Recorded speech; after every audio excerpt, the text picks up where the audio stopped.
Okay, so I'm starting the painting by just putting on a very light blue in the background. As you'll see in the final painting, there is very little sky showing, so I'm not concentrating too much. The sky isn't particularly important to the painting. It's very, very much a very small portion of the sky will actually be seen.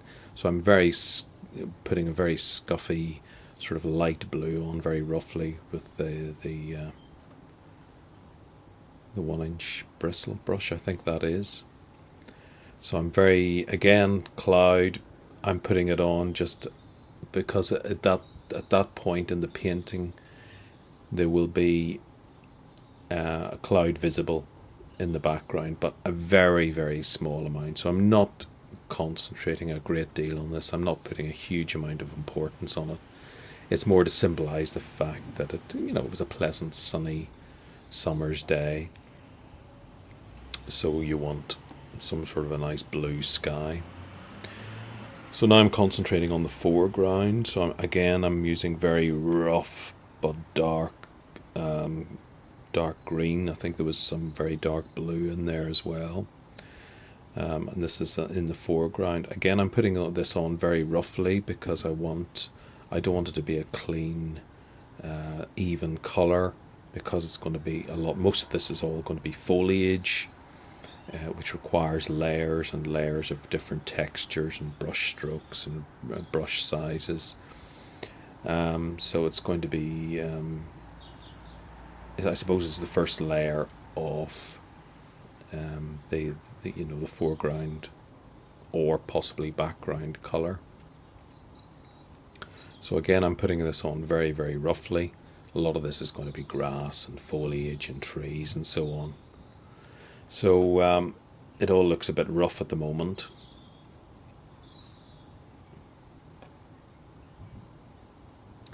And then in the background, I'm just very roughly putting on the outline of what will be a tree. This tree, I'm not sure what variety of tree it was, but eventually it's sort of going to be a sort of a copper colour.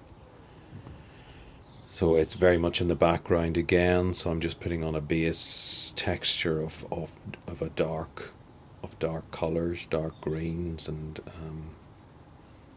a mixture of blues and blacks in there. It's very much a background. I'm using a small bristle brush because I want there to be some texture to the finished item. Same for the foreground. There's going to be a tree plonk in the middle of the grass lawn at the front, and on the right there you can just see the outline of what is going to be a red brick cottage. And as you can see, it's all very, very rough. I hate this stage of the painting because you never know how it's going to develop, and it just looks in a complete mess. And of course, it just takes time to build up the contours, and the textures. So now we can see the beginning of the lawn, the nice grass at the front of the cottage. And I'm just using the edge of a large brush for this. So I'm just dabbing it on because it was quite a finely cut grass. I think if it was going to be a more wild grasses, you would use you would sort of have an upward stroke of the brush just to give the grass a bit of length. But here, because it was a well kept grass and tightly mowed, I kept it quite short. Now I don't actually paint at this speed, so I should just say that this is speeded up. But here's the cottage, the red brick cottage. It was probably originally 18th century, I imagine. And I'm just putting on the window frames, as you can see.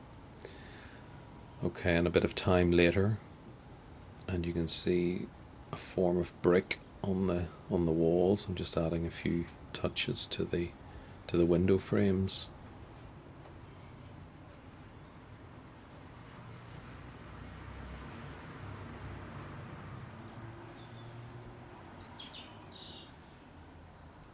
I'm just putting on another layer of paint onto the what will be the hedge. There's a hedge in front of the house, and then a flower bed in front of that. So it's going to be lots of different colours and varieties of plants and flowers at the front. So I'm just adding different layers, using different brushes and different strokes.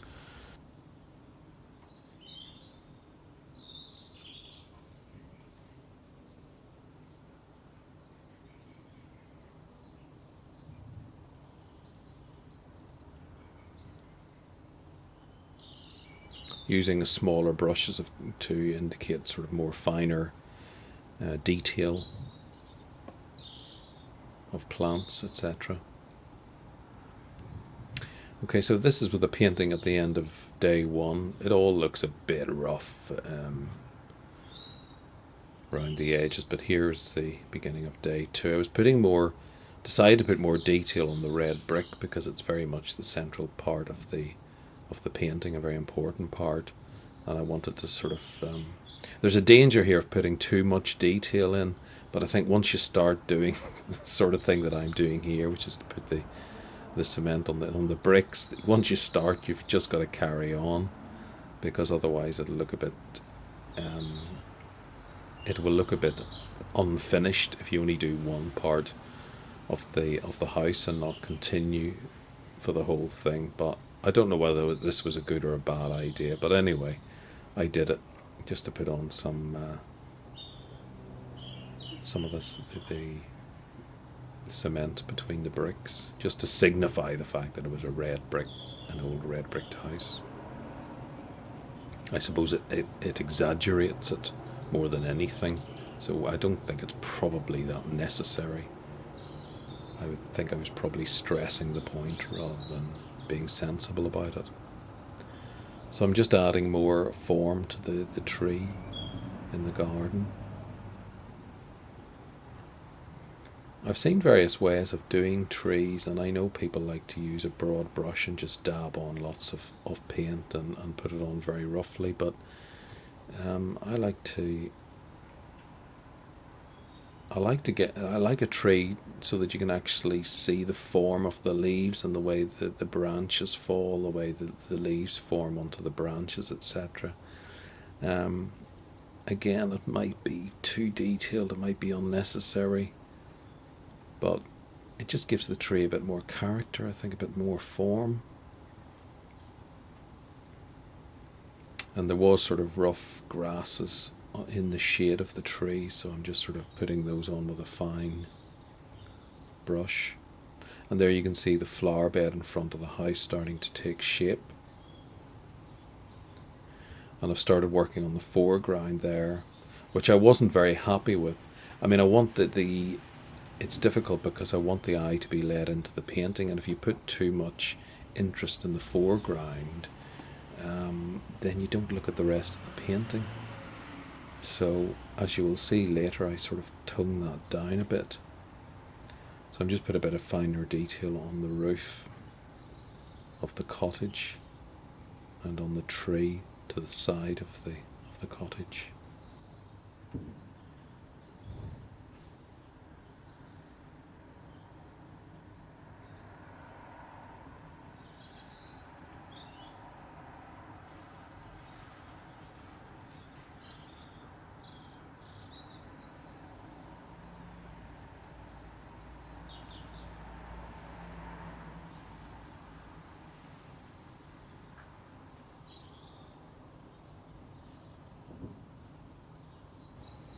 I decided to put some foxgloves on the foreground of the painting, but I find that when I did this, after I'd finished this, as you'll see later, it was just too much. It was just too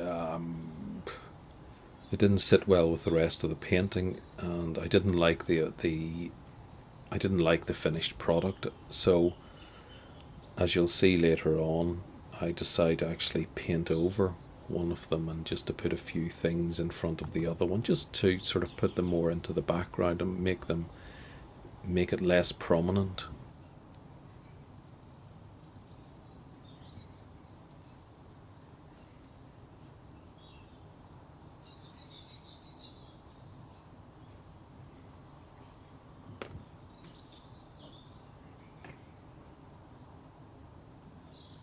I mean, I wanted the foreground to very much have a variety of different plants and colours and flowers on there.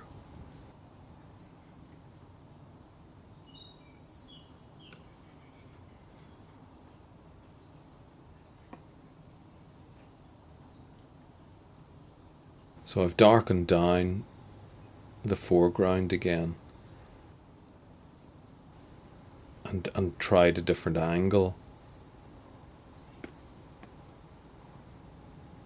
So I'm putting some grasses in, some darker colours, because I want very much the sort of the central part of the painting to be the highlight, if you like, to lead the eye into the main part of the painting and not be sort of stuck on the foreground.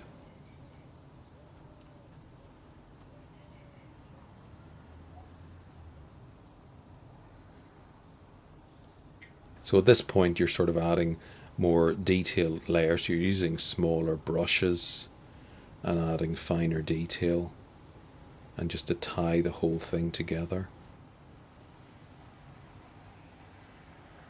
So I'm just putting a few highlights onto the tree.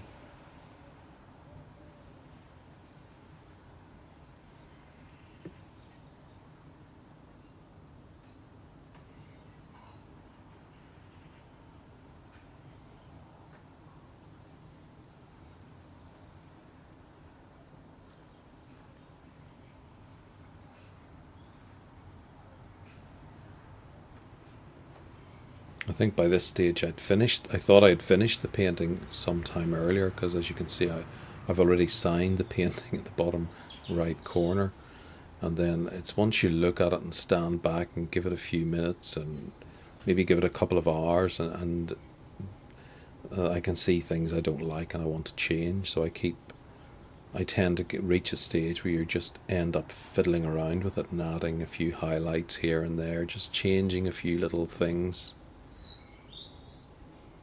It's very much the detail, but actually the detail can make all the difference to the overall look of the painting.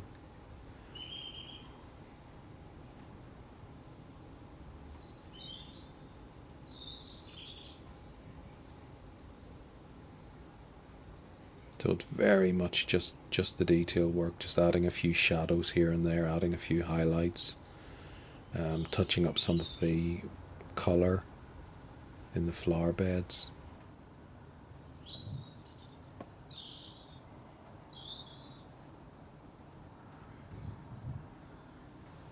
Okay, I think I finished the painting. I'm not sure whether I'm satisfied with it or not. I've kept changing, as you've seen. The progress of the painting has been very gradual, and in some cases I've drastically changed things.